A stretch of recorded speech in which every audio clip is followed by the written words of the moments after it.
বন্ধু আমার বড়ই টিকটকার, ও সে দিনে রাতে টিকটক করে, তবু লাইক নাই তাহার। বন্ধু আমার বড়ই টিকটকার।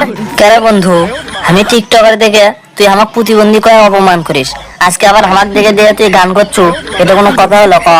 বন্ধু আমি কি তো ইচ্ছা করে প্রতিবন্ধী কই? হ্যাঁ, আসলে তো আমি ইচ্ছা করে প্রতিবন্ধী কই, কারণ তুই যেগুলো ভিডিও বানাস ওগুলো দেখার মতো না। কি মাথায় কালার করে গুয়ের মতো কালার করে ভিডিও বানাস, শয়তানও তা দেখে তো খারাপ পায়। বন্ধু এগুলো বাদ দিয়ে ভালো হয়ে যা। কেরে তুই আমার আপন বন্ধু হ্যাঁ, তুই এগুলো কোনো কথা বলো? টিকটকার হতেও তো যোগ্যতা লাগে, যা কি সবার মধ্যে থাকে? টিকটকার হতে কত অপমান সহ্য করা লাগে, তা কি তুই জানিস? বন্ধু তুই হাসালু রে, আসলে ঠিক কথা কইছো। টিকটকারদের কোনো মান সম্মান থাকে না। আর তো বন্ধু দেখ, যেটা তোর মধ্যেও নাই। আচ্ছা যাই হোক বন্ধু, আমি খুশি হয়ে তোর জন্য একটা গান লিখছি, গানটা শোনাই। বসে দিনে রাইতে টিকটক করে, টিকটক প্রতিবন্ধী কয় তাহাক। বন্ধু আমার বড়ই টিকটকার।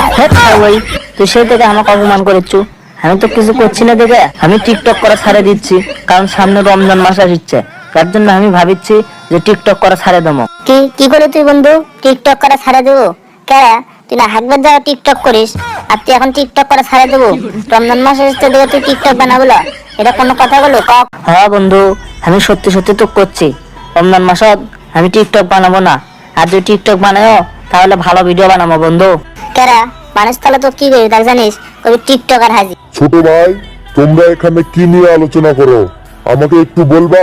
হুজুর, আমার বন্ধু সারা জীবন টিকটক করে, এখনো বলতেছে রমজান মাসে নাকি ও ভালো হয়ে যাবে। বলেন এটা হাসির কথা না? হুজুর, এমন আমি সারা জীবন তো টিকটক করে অনেক পাপ করছি, তাই এর জন্য আমি নিয়ত নিয়েছি রমজান মাসে ভালো হয়ে যাব, আর যদিও ভিডিও করি তাহলে ইনশাল্লাহ ভালো ভালো ভিডিও করব। আলহামদুলিল্লাহ, আল্লাহ তোমাকে কবুল করুক। আর শোনো, রমজান মাস আসে মানুষের পরিবর্তন করার জন্য, এইটা নিয়ে হাসি ঠাট্টা করার কিছুই নাই ছোট ভাই। তোমার বন্ধু পরিবর্তন হতে চাচ্ছে, তুমি তাকে উৎসাহ না দিয়ে তুমি তাকে নিয়ে ঠাট্টা করতেছো। জি হুজুর, আমার ভুল হয়েছে, আপনি আমাকে ক্ষমা করে দিন। আমি আর ওকে নিয়ে কখনো ঠাট্টা করব না। প্রিয় দর্শক, রমজান মাসে কারো পরিবর্তন দেখে আপনারা হাসাহাসি করবেন না। রমজান মাস আসে মানুষের পরিবর্তনের জন্য। আর ভিডিওটি ভালো লাগলে অবশ্যই একটা লাইক করুন। চ্যানেলে নতুন হলে অবশ্যই চ্যানেলটি সাবস্ক্রাইব করে আমাদের পাশেই থাকুন। ধন্যবাদ সবাই।